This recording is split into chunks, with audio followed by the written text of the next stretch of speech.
देखो क्या है, एक बार पूछ लेना यहाँ से वहां से क्या है। महानंदा डेअरी गुजरातच्या शिरपेचात औद्योगिक महाराष्ट्र लुटून आणखी एक महत्वाचा उद्योग गुजरातला देण्याचा डाव आज उघड झालेला आहे।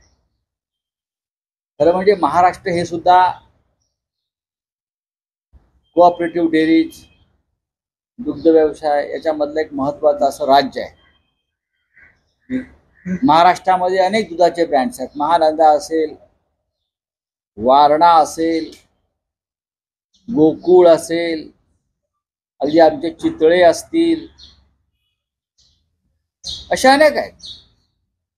महाराष्ट्राच्या ग्रामीण भागामध्ये दूध उत्पादन, दूध डेअरी याचं फार मोठं जाळं आहे। त्यासाठी या राज्यामध्ये अमूलच पाहिजे असं नाही। कर्नाटकमध्ये अशाच प्रकारचा एक नंदिनी नावाचा ब्रँड केंद्र सरकारनं मारण्याचा प्रयत्न केला आणि त्या एका नंदिनी ब्रँडवर कर्नाटकची निवडणूक लढवली गेली। मला वाटतं महानंदा या संदर्भात जे मी आज पाहतोय वाचतोय की महानंदा सुद्धा गुजरातला न्यायचा प्रकार आणि प्रयत्न सुरू आहे। महानंदा ही महाराष्ट्राची ओळख आहे। ती ओळख सुद्धा आता पुसून टाकली जाते। यामागे कोण आहे? महाराष्ट्राच्या मुख्यमंत्र्यांना हा भ्रष्टाचार, हा घोटाळा दिसत नाही? महाराष्ट्राचे 2 उपमुख्यमंत्र्यांना दिसत नाही की अशा प्रकारे रोज महाराष्ट्रातून एक उद्योग, एक व्यवसाय, एक व्यवसाय खेचून उरवडून नेला जातोय गुजरातमध्ये आणि तोंडाला कुलूप लावून बसलेले आहेत? हे कसले या महाराष्ट्राचे मुख्यमंत्री आहेत? हे का महाराष्ट्राचे राज्यकर्ते आहेत? या आपल्या डोळ्यासमोर महाराष्ट्र लुटताना पाहतात, ओरबडताना पाहतात, एक मुख्यमंत्री, 2 उपमुख्यमंत्री। या महाराष्ट्रासाठी काय तुम्ही ठेवणार काय आहात आम्हाला?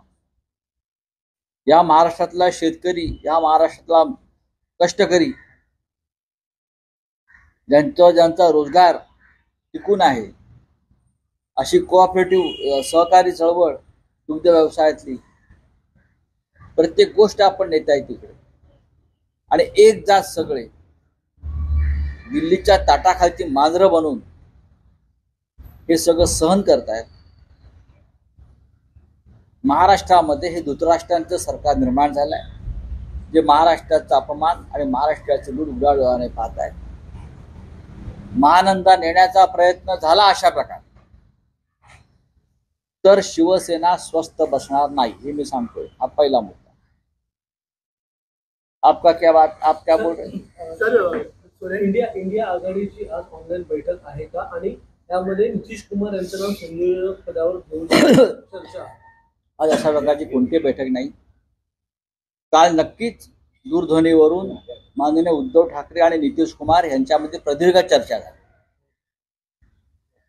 काल संध्याकाळी मुख्यमंत्री उद्धव ठाकरे आणि नितीश कुमार यांच्याशी चर्चा झाली।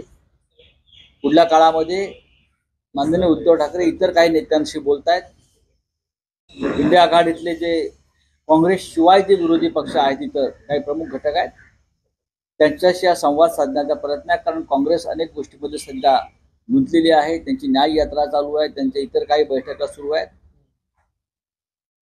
पण त्यांच्यावरती फार भार न टाकता इंडिया आघाडीचे संघटन बनवण्याची जबाबदारी प्रत्येकाने घेतली पाहिजे, ही आमच्या सगळ्यांची भूमिका आहे। आणि या संदर्भात काल नितीश कुमार आणि उद्धवजींशी चर्चा झाली।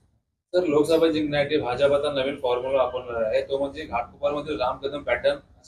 मला माहिती। सर, हेमंत सोरेन जो झारखंड के सीएम हैं, उनके करीबी सहयोगी के ऊपर ईडी की रेड चल रही है, अच्छी बात है, चलने दो, देख लेंगे। तो सरकार का फिर से यू टर्न आया है, जैसे नोटबंदी की लाइन थी वैसे पेट्रोल की लाइन, उसमें यू टर्न आ गया। आप किस तरीके से देखते हैं? क्या देखेंगे? पूरे देश में हड़ताल हो गया है, पूरे देश में तनाव की स्थिति है। आपने देखा होगा महाराष्ट्र में क्या स्थिति है। हाँ, ट्रक ड्राइवर्स, सड़क पर उतरे हैं, पुलिस पर हमले हुए हैं। देखिए, हिट एंड रन ये मामला गंभीर होता है। मैं उनका समर्थन नहीं करूंगा, उसका कोई समर्थन नहीं करेगा, लेकिन जिस तरह से कानून बनाया है उस कानून के खिलाफ ये सब लोग सड़क पर उतरे हैं। उनसे चर्चा होनी चाहिए थी। जैसे काले कृषि कानून बनाए, अब ये क्रिमिनल अमेंडमेंट लॉ बनाया है। आप अपने आप को क्या समझते हो? आप कोई कानून बना लेते हो, हमारे पर थोप देते हो। बात तो करो, चर्चा तो करो, मजबूरी समझ लो सबकी। आज दुपारी या मुंबईमध्ये अंगणवाडी कर्मचाऱ्यांचा प्रचंड मोर्चा आहे, आपल्याला माहीत असेल। संपूर्ण महाराष्ट्रातून 1 लाखापेक्षा जास्त अंगणवाडी कर्मचारी, शिक्षक हे आझाद मैदानावर येत आहेत। त्यांच्या मागण्या ज्या आहेत त्या वर्षानुवर्ष अशाच अधांतरी पडलेल्या आहेत। उद्धव ठाकरे मुख्यमंत्री असताना त्यात लक्ष घालण्याचा प्रयत्न केला, पण कोविडमुळे उद्धव ठाकरेंना त्यात फार काही त्यांना मदत करता आली नाही। अंगणवाडी कर्मचारी संपावर आहेत आणि आज त्यांचा मुंबईमध्ये विराट मोर्चा आहे आझाद मैदानावर। आम्ही त्यांच्या मागण्यांना पाठिंबा दिलेला आहे आणि आज 3 वाजता शिवसेना पक्षप्रमुख उद्धव ठाकरे हे आझाद मैदानावर जाऊन अंगणवाडी कर्मचाऱ्यांना संबोधित करणार आहे। ही आज आमच्यासाठी महत्त्वाची रिटर्नच्या संदर्भामध्ये सरकारला झुकावं लागलंय पुन्हा एकदा, जसं की शेतकऱ्यांसमोर झुकलं। नाही, सरकार ज्या घिसाडगाईनं कायदे बनवत आहे आणि जनतेच्या माथी मारत आहे त्याचा परिणाम आहे। हे सगळे कायदे विरोधी पक्ष संसदेमध्ये नसताना मंजूर करून घेतले, आपल्याला माहीत असेल। विरोधी पक्षाला निलंबित करून त्याच्यावर चर्चा न घडू देता अशा प्रकारचे अनेक कायदे जेव्हा मंजूर केले जातात तेव्हा अशा प्रकारे जनतेचा उठाव होतो। केजरीवाल को सम्मान किया, वो आज नहीं जा रहे, लेकिन बीजेपी ने टर्न कैसा है कि केजरीवाल आखिर किससे डर रहे हैं? मैं केजरीवाल जी को पहचानता हूँ, उनकी हिम्मत और जिगर हमें मालूम है। केजरीवाल किसी से डरने वाले नेता नहीं है, लेकिन आप गलत करेंगे, हाँ, आप मिसयूज करेंगे एजेंसी का और नेताओं को ईडी के दरबार में और दफ्तर में बुलाकर अरेस्ट करेंगे तो हम विरोध करेंगे।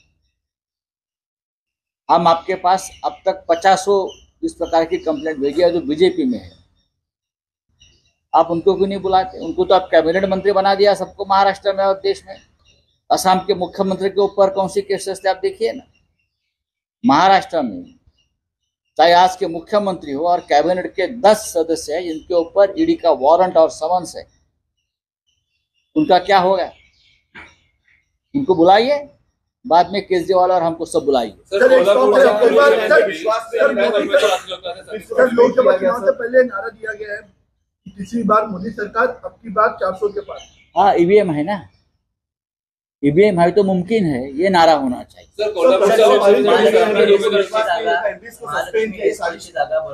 आज आदित्य ठाकरे यांनी त्याच्यावरती जो स्फोट केलेला आहे तो अत्यंत धक्कादायक आहे। संपूर्ण महाराष्ट्र, मुंबई अशा प्रकारे लुटण्याचा आणि बिल्डरांच्या घशात घालण्याचा हा एक प्रयत्न आहे आणि शिवसेना तो होऊ देणार नाही।